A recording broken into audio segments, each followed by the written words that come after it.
Assalamualaikum warahmatullahi wabarakatuh. Salam sejahtera untuk semua kawan baik Nur Iswan Channel.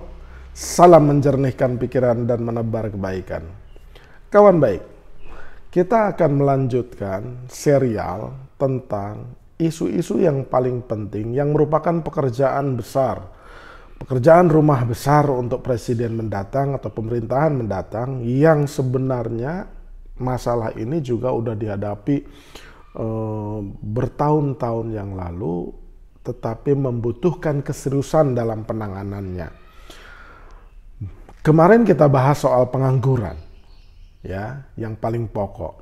Kemudian sekarang kita akan bahas soal kesehatan, ya. Di luar pendidikan, maka faktor kesehatan menjadi salah satu yang harus menjadi top priority atau prioritas paling puncak siapapun presiden mendatang. Termasuk misalkan jika Mas Anies Rashid Baswedan terpilih sebagai presiden mendatang. Beliau harus tahu bahwa Indonesia menghadapi problem kesehatan yang cukup serius. Ya. Problem kesehatan ini terbagi setidaknya tiga hal pokok, ya. Pertama menyangkut infrastruktur, yaitu menyangkut fasilitas kesehatan yang tersedia, misalkan rumah sakit, puskesmas, klinik, dan lain sebagainya. Yang kedua itu distribusi tenaga kesehatan di seluruh Indonesia yang juga masih problem, ya. Distribusi tenaga kesehatan baik itu dokter, perawat, bidan, mantri, ya, itu yang pasti terkonsentrasi di Pulau Jawa saja.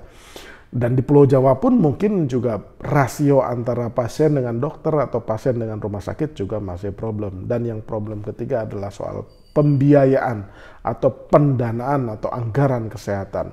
Baik anggaran kesehatan yang dialokasikan oleh rumah tangga maupun anggaran kesehatan yang dialokasikan oleh negara.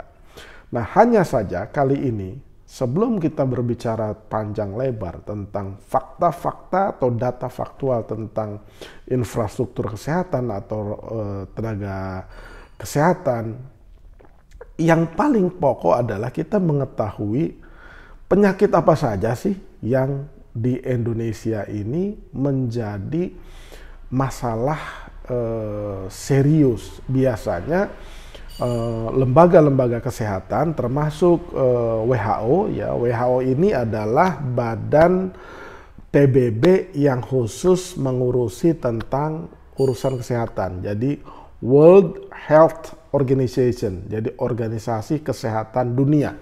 Nah, biasanya lembaga inilah yang melihat lebih dalam dan lebih jauh tentang problem-problem kesehatan di negara-negara anggota PBB, artinya di seluruh dunia. Jadi data yang dimiliki oleh WHO itu menjadi penting untuk kita lihat sebenarnya problem kesehatan di Indonesia seperti apa. Terutama yang akan kita bahas sekarang adalah penyakit-penyakit yang menyebabkan kematian, ya, yang menyebabkan kematian. Kalau kawan baik mungkin alami atau mungkin juga dengar atau amati, ya, dulu penyakit tentang stroke, tentang diabetes, itu rasanya masih jauh dan seperti penyakit yang tidak berada di dalam lingkungan kita. Tetapi hari ini, ya, penyakit-penyakit seperti stroke, diabetes, tuberkulosis, ya kan, TBC, itu seperti mungkin juga ada yang telah menimpa, mungkin bukan keluarga dekat, tapi keluarga besar kita, kerabat kita, saudara kita, tetangga kita, teman kantor kita, ya. Jadi ini problem yang memang ternyata berdasarkan data penyakit-penyakit yang ada setidaknya 10 penyakit di Indonesia yang tertinggi menyebabkan kematian, ya. Jadi nah ini akan kita ulas, datanya kita tarik dari World Health Organization yang kemudian dikutip oleh databox.katadata.id. Nah, jadi terima kasih kepada Databox katadata.id yang telah menarik data dari WHO dan mencantumkannya di dalam website mereka. Jadi makanya sering kita dengar orang, kenapa dia gagal ginjal? Oh, karena punya gula, punya diabetes. Kenapa dia meninggal? Dia kan sudah lama cuci darah karena gagal ginjal gitu. Terus misalkan kenapa dia jatuh pingsan kemudian meninggal dunia? Oh, karena kena serangan jantung gitu. Jadi ada begitu banyak yang menjadi penyebab kenapa masyarakat kemudian menderita penyakit-penyakit tersebut. Nah, fungsi negara dalam hal kesehatan itu adalah sebenarnya mencegah jumlah kematian sebagai akibat dari penyakit-penyakit tersebut. Jadi mencegah agar supaya penyakit-penyakit ini tidak menjadi penyebab ya tertinggi untuk kematian. Termasuk di dalamnya misalkan ya kematian ketika melahirkan ya, terutama bayi-bayi gitu. Nah, itu kan akan sangat mempengaruhi kebijakan pemerintah tidak hanya di sektor kesehatan, tetapi juga berhubungan dengan sektor yang lain. Misalkan apa? Misalkan sektor pertanian. Bagaimana pemerintah mendorong produksi-produksi nasional untuk komoditas pertanian yang bisa mencegah meningkatnya penyakit tersebut gitu. Atau misalkan sektor perkebunan ya kan, mendorong pemerintah bisa menciptakan berbagai insentif untuk kebijakannya mendorong agar produksi buah-buahan meningkat gitu. Jadi melihat penyebab kematian tertinggi di Indonesia ini sebenarnya tidak hanya untuk kepentingan kesehatan itu sendiri, tetapi kepentingan di sektor lainnya. Nah, kali ini kita ingin melihat bagaimana sih data WHO tersebut ya.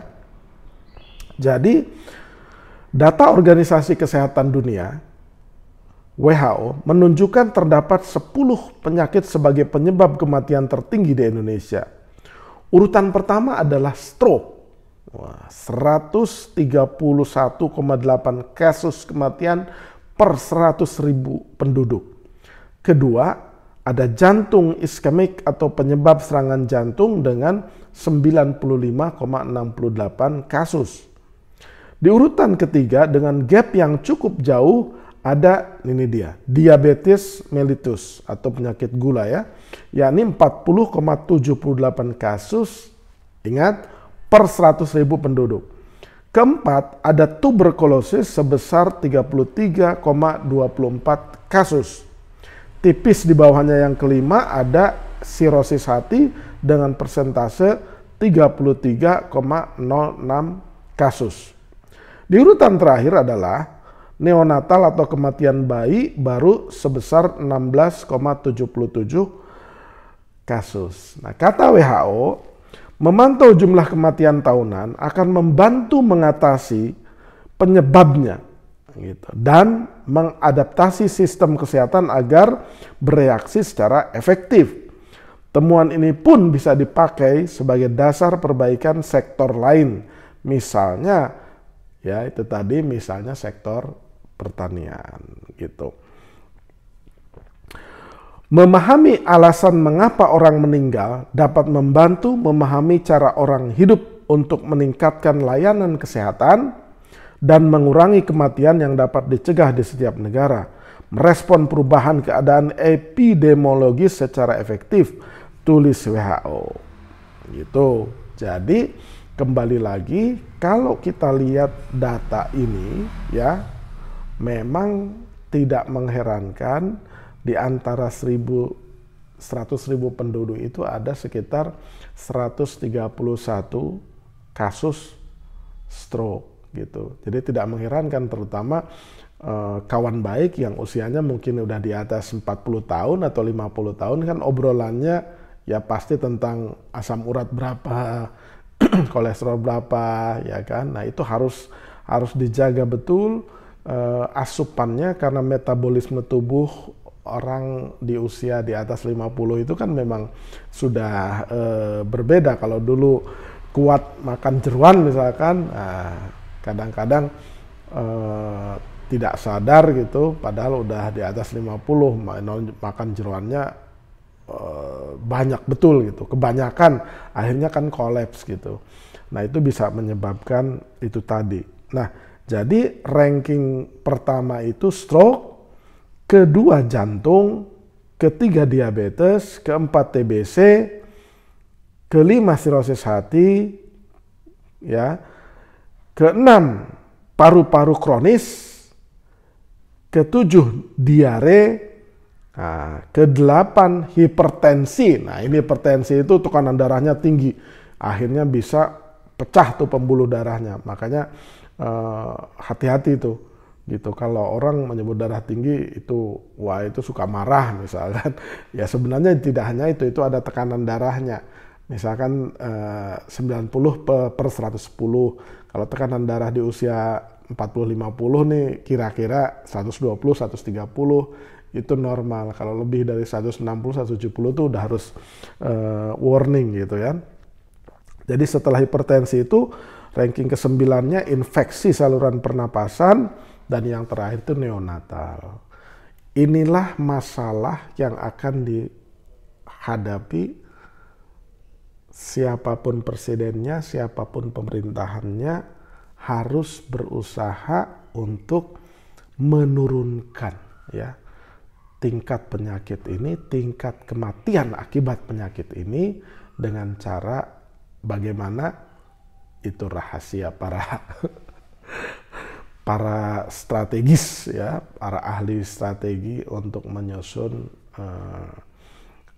tentang problem ini. Yang penting tugas News One Channel, ini loh masalahnya, ya kan.